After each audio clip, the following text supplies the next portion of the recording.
Elektrolisis, okey, datang daripada perkataan elektro. Elektro ni elektro.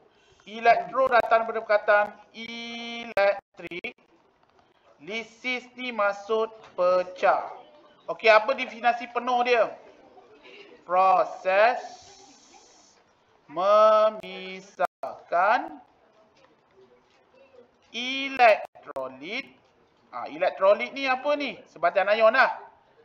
Sebatian ion yang boleh mengadukkan elektrik dalam keadaan leburan dengan aqueous. Ingat lagi tak? Okey, memisahkan elektrolit kepada unsur masing-masing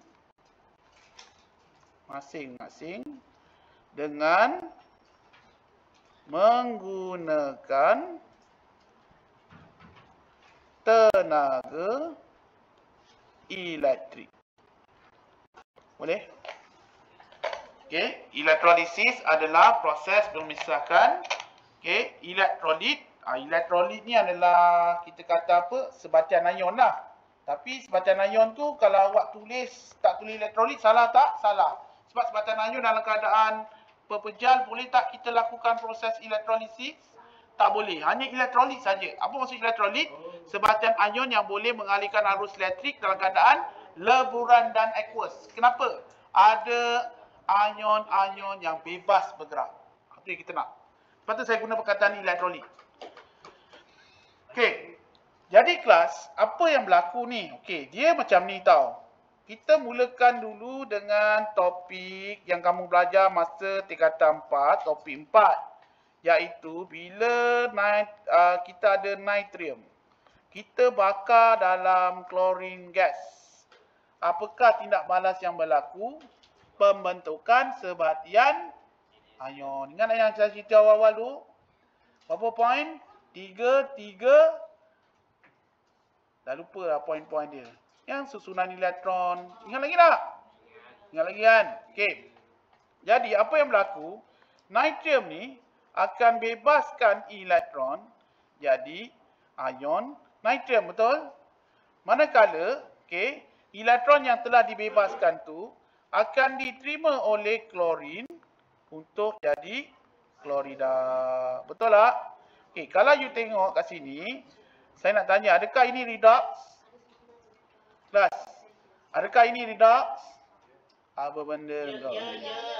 Ni kosong, ini posisi 1. Redox ni, ini adalah pengoksidaan. Korang dah belajar, korang kena apply. Ni kosong, ni tolak 1. Ni berlaku penurunan. Jadi, Na ni, bila dia react dengan klorin, jadi NaCl. Okey. Tindak balas yang berlaku ni adalah tindak balas redox. Okey, ceritanya sekarang saya ada NaCl, saya nak pecahkan balik jadi Na dengan klorin. Ini cerita dia. Tetapi pemisahan ini saya tak boleh lakukan secara fizikal. Saya tak boleh guna gunting, saya tak boleh guna karate. Sebab NaCl yang ada ni adalah terikat secara kimia, betul tak? Iaitu mereka adalah ion. Mereka adalah ion. Jadi, cara untuk kita tukarkan balik ion kepada atom, kita perlukan satu sel yang namanya sel elektrolisis. Okey, boleh? Jelas? Okey, apakah sel elektrolisis ini? Okey, saya dah tunjukkan, saya dah siapkan. Okey, sel elektrolisis adalah satu susunan radas yang mengandungi bateri, dan kita ada elektrod dan kita ada satu lagi elektrod. Maksudnya kita akan gunakan elektrod.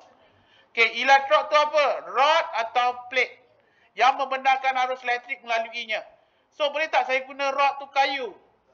Tak boleh. Saya hanya boleh guna karbon ataupun logam. Okey, jadi kalau baca kat sini, electrolysis work like a bank. The ions, nampak? Ini apa ni ions ni? Elektrolit lah. Okey, ada customers, the electron ada money, betul? Bank tahu bank? Kalau pergi main bank, awak boleh buat dua lah. Keluarkan duit ataupun masukkan duit. Jangan rompak Okey. Okey. Jadi di sini tugas bateri ni adalah negatif terminal. Apa yang berlaku? Elektron akan keluar dan elektron available tau dekat katot. Katot tu apa?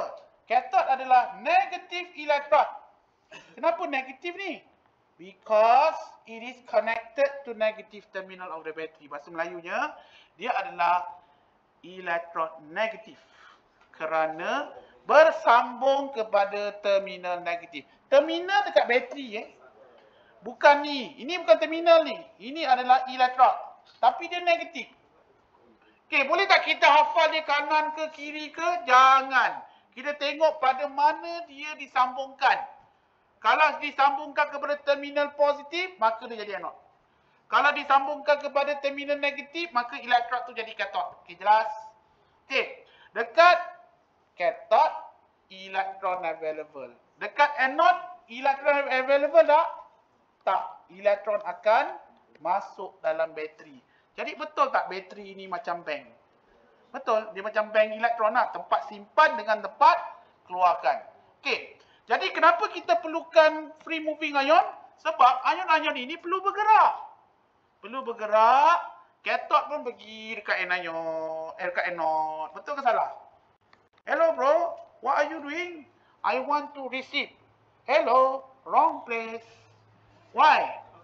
Anode is a place where you want to deposit your electron, where you want to release electron. Kau ni dah lah berlubang kepala. Nak release apa lagi? Kau faham tak? Bertambah lubang lagi. Bongok lah. Betul tak? Ini cerita dia. So, apa dia berlaku? Dia kena pergi, dia kena sentuh tau. Pelajar. Tengok ni. Dia kena sentuh tau. Elektron ni, dia tak boleh. Elektron ni, marilah datang sini. Tak boleh. Ion itu mesti bergerak dan sentuh katot. Dan berlakulah proses nyah cas. Kau tahu tak? Nyah cas. Maksudnya, Cu2 plus nyah cas. Nak nyah cas tu bukan suka-suka tau. Kenapa? Terima elektron. Jadi, Cu. Cikgu, kenapa dua? Ini dua. Okey, kalau dia pergi ke anode. Kalau dia pergi ke anode, boleh tak dia nyah cas terima? Anode tempat terima ke tempat bebas? Bebas. Hello bro, you salah tempat. Kau faham tak sekarang ni? Faham? Okey. Lepas tu dekat anode, okey, yang datang adalah Cl-. Nampak ni, ekstra ni. So apa yang Cl- kena buat? Dia kena singkirkan ke dia kena terima? Singkirkan. Kena jadi. Okey, tapi kita dah belajarkan, ini kan molekul. Okey, satu klorida singkirkan satu elektron, lepaskan satu elektron. Dua klorida lepaskan dua elektron. Faham? Dapat klorid, dapat kuprum balik. Nak tanya you all lah. Kalau tak ada bateri, tak ada bateri, tak ada elektron, boleh tak kita lakukan proses elektrolisis? Boleh. Tak boleh. Okey, sekarang ni kita pergi kepada modul ni, hati saya rasa macam nak keluar je. Okey, konsep pengisytihakan aluminium. Okey, kenapa konsep pengisytihakan aluminium ni adalah elektrolisis? Cuba tengok betul. Cuba tengok dulu. Elektrolisis. Alamak, mana dia pergi ni? Cuba tengok. Dia kata apa? Leburan, betul tak? Okey, bila leburan, ada satu cation dengan anion saja, betul? Okey, cuba buat dia punya persamaan setengah dia. Kamu sekarang tak perlu hafal-hafal, kamu common sense. Okey, kita tengok dekat sini. Dekat elektrod sini. Okey. Sekarang, okey, mana satu yang katot? Ni terminal negatif ni. Mana satu katot? Dekat dinding ni, bawah ni katot. Okey, kenapa dia katot? Sebab dia sambung pada terminal negatif. Okey. Yang ini apa ni? Dia sambung kepada positif kan? Okey. Yang ini adalah kita punya ni T3 ni industri kan? anode. Ada sikit lain lah. Tapi still ada anode dengan cathode. Okey. Sekarang kita ada aluminium oksida. So kita akan ada apa? Al3+ dengan O2-. Okey. Saya nak tanya, dekat cathode siapa yang datang? Cathode K yang datang, K juga. Apa namanya? Cation, iaitu Al3+. Okey, dekat cathode terima ke singkirkan? Okey, berapa dia terima? Kan senang tu. Ya Allah. Habis selama ni kau belajar ngapa bodoh tu lah. Dah hisap. Nasib baiklah. Esok nak pesa ni. Esok nak pesa ni. Okey. Anode ni positif. Yang datang kat dia siapa? Cation ke anion? Okey. O2-. Dia kena simpan ke dia kena singkirkan? Singkir. Simpan kat cathode. Anode mesti singkirkan. Okey. Berapa dia singkir? 2. Tapi oksigen boleh tak O? Okey, 2. Okey, sekarang kita pun kena balancekan. 2 oksida. Okey, 1 oksida singkirkan 2. 2 oksida singkirkan? Tak perlu hafal. Saya tak pernah hafal. Saya tahu tu benda tu salah ke betul. Okey, jadi saya dapat aluminium, saya dapat oksigen. Jadi kat sini kelas, nanti kat bawah ni saya akan dapat aluminium. Nampak? Okey, lepas tu kat atas ni saya akan dapat oksigen dan saya kena gantikan karbon dari semasa ke semasa. Kerana apa? Karbon yang panas tu boleh bertindak balas dengan oksigen jadi CO2. Tapi karbon tak ada masalah nak ganti. Sebab murah. Sebab dia murah. Boleh? Okey, sekarang apa wajarkan jawapan anda? Okey, dah tidur. Apakah anode? Mana satu anode? Dalam kes ni, electrode. Betul lah. Anode adalah electrode karbon yang disambungkan kepada terminal negatif.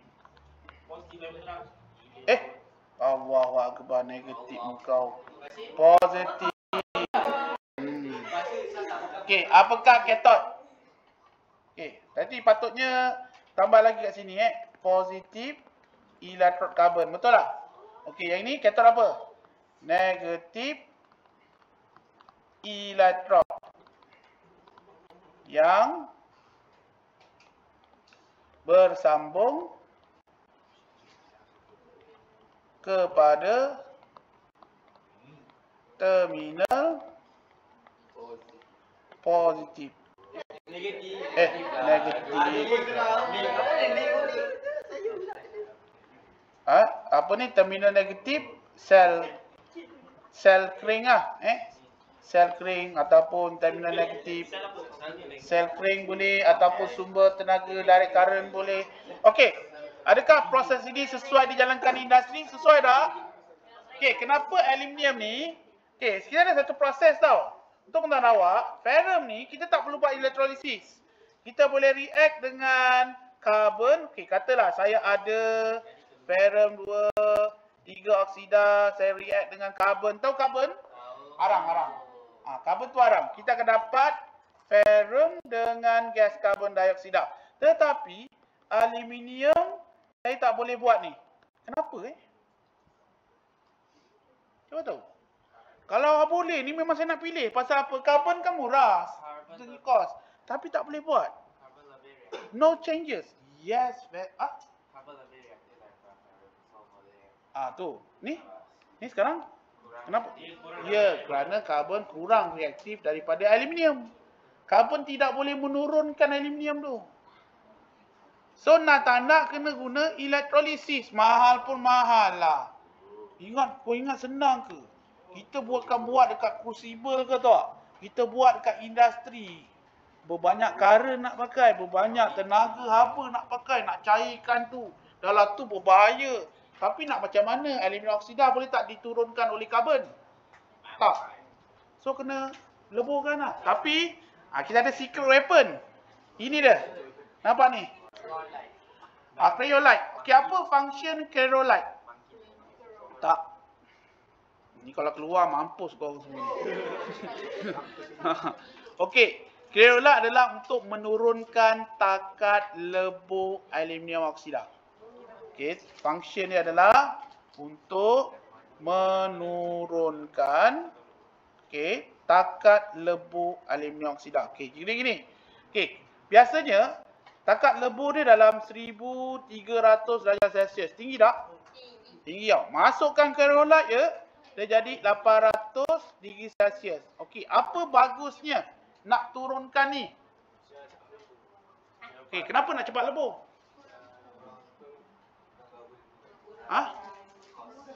Ya, kos. Kau dapat kurangkan dia punya suhu, kau kurangkan kos. Kau pula tak nak guna degil, tak nak guna cryolite. Kau nak gunakan berbanyak tenaga elektrik, berbanyak ni. Lepas tu 1300 dengan 800, mana yang berbahaya untuk dihandle? Mesti 1300, betul tak? Dengan panas dia apa. Jadi itu ceritanya lah. Okey. Boleh Okey.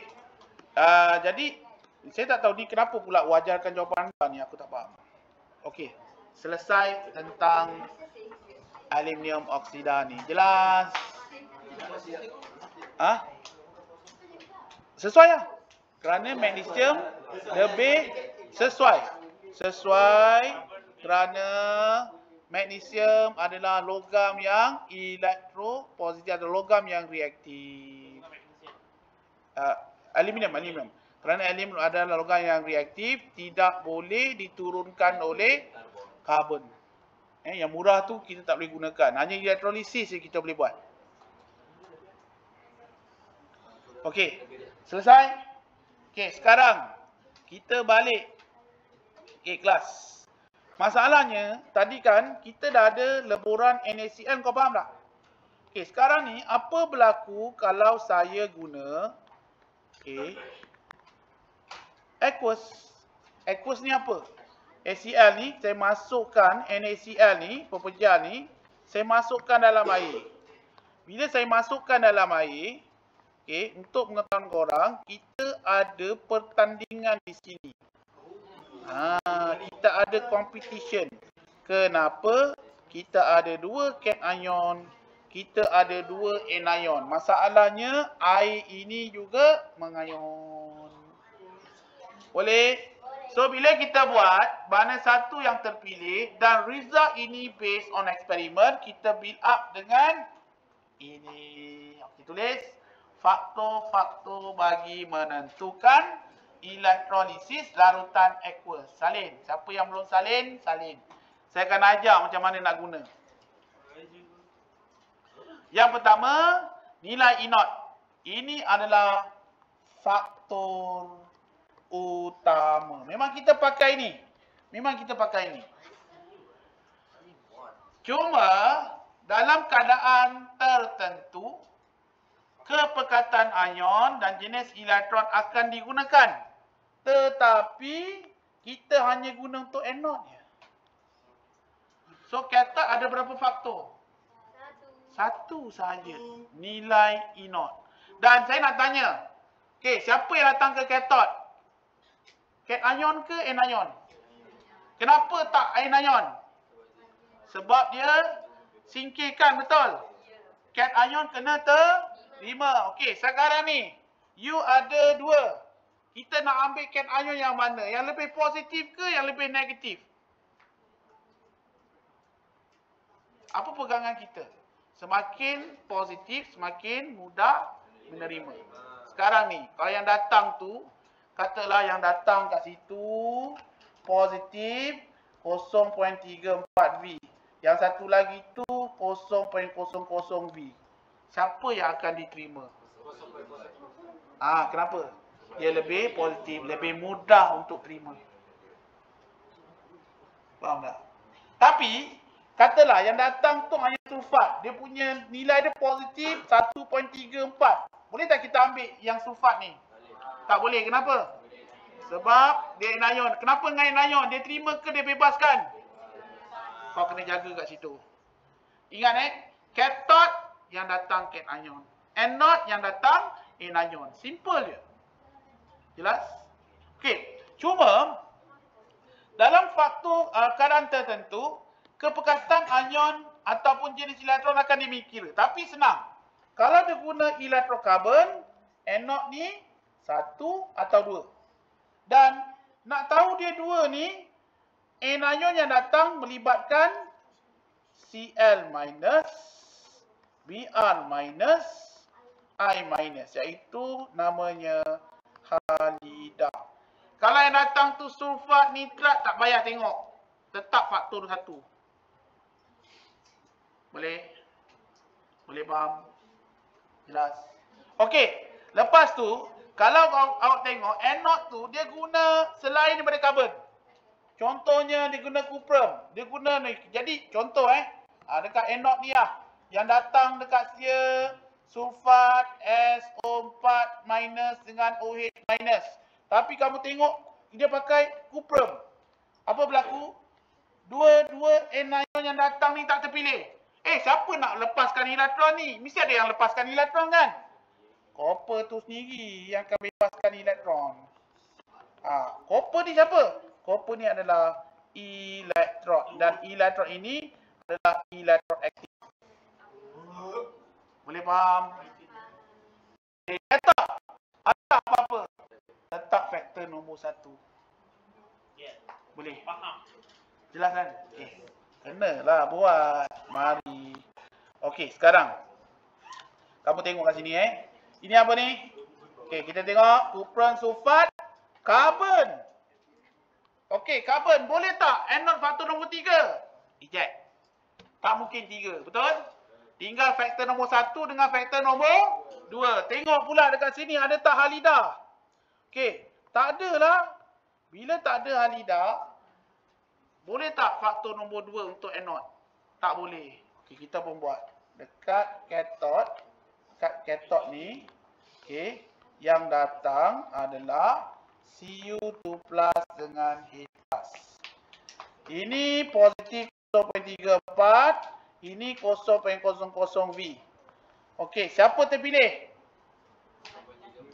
Kenapa? Kerana lebih positif. Kenapa dengan lebih positif ni? Lebih mudah untuk menerima ion. Okey, jadi ion Cu2 plus 2 ni akan terima elektron jadi Cu. That's why ada nampak perang. Perang ni Cu.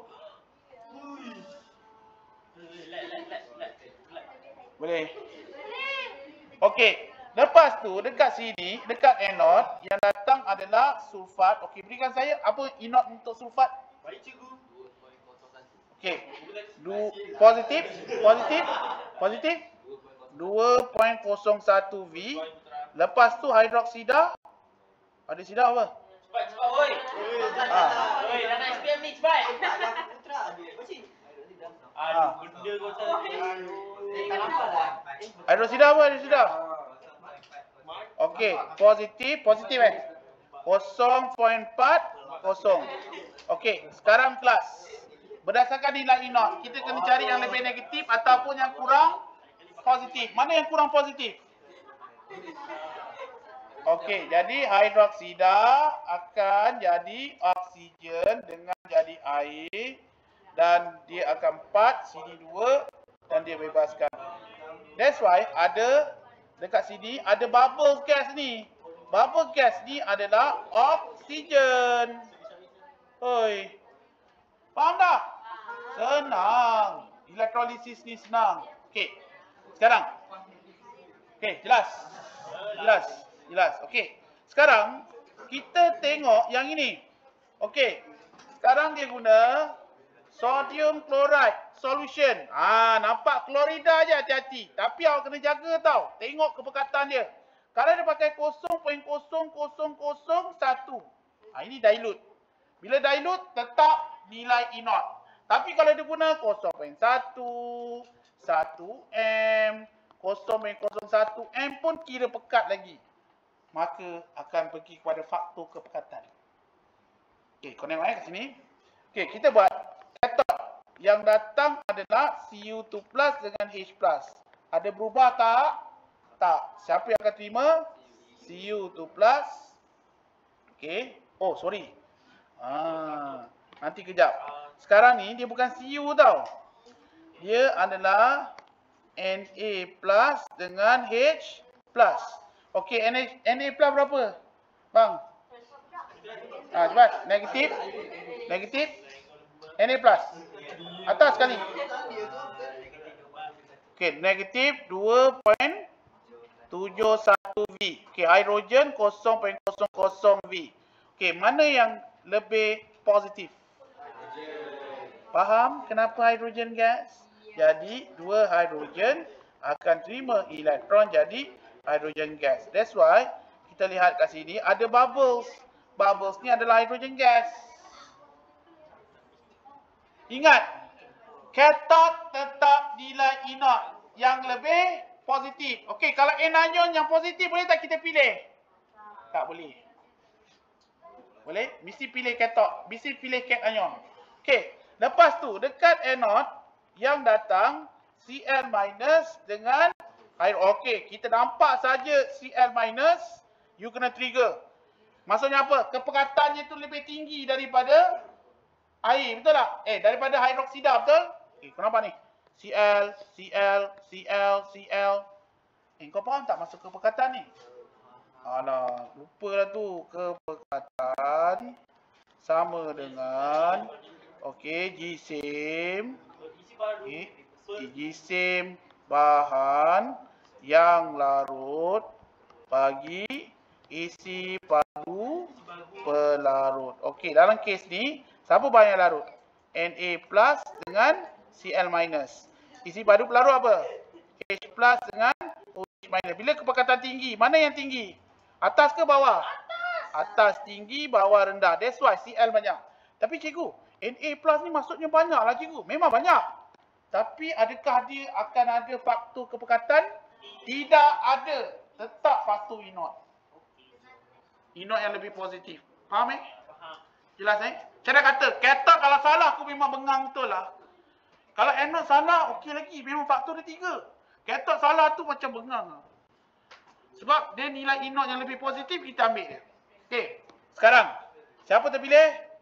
Maka klorida akan terpilih untuk bebaskan elektron. Jadilah klorin. Tapi kalau sulfat, kalau kata nitrat, walaupun dia pekat, terpilih tak? Takkan. Kenapa tak terpilih? Dia memang bebas bang. Ini pun bebas. Okey, satu je, dia punya nilai dia terlalu besar, terlalu positif. Dia tak mungkin cenderung nak lepas. Dia memang akan stay jadi sulfat. Jadi pekat macam mana pun, dia tetap nak jadi sulfat. Jom lepaskan elektron. Tak nak. Jadi itulah ceritanya. Boleh? Tapi dia takkan tanyalah. Okey, yang ketiga. Tengok ni. Cuprum sulfat guna copper. Okey, macam biasa. Siapa yang datang ke cathode? Cu2 plus dengan H plus. Siapa inert yang lebih positif? Cu2 plus akan receive elektron jadi Cu. No wonder elektron jadi tebal, betul? Okey, lepas tu dekat anode yang datang adalah sulfat dengan hidroksida. Tapi dua-dua tak terpilih, betul? Cu tu yang akan mengayon, membebaskan elektron. That's why you boleh tengok dia makin nipis. Kerana cuprum tu mengayon. Kerana cuprum tu aktif. Aktif bukan reaktif Aktif. Ayat dia aktif. Aktif tu maksud kalau sebelum ni dia hanya tempat untuk ion-ion nyacas. Tapi kali ini ion-ion tak ada cang. Aku yang take part. Siapa take part? Cu. Okey, kelas. Jelas tak?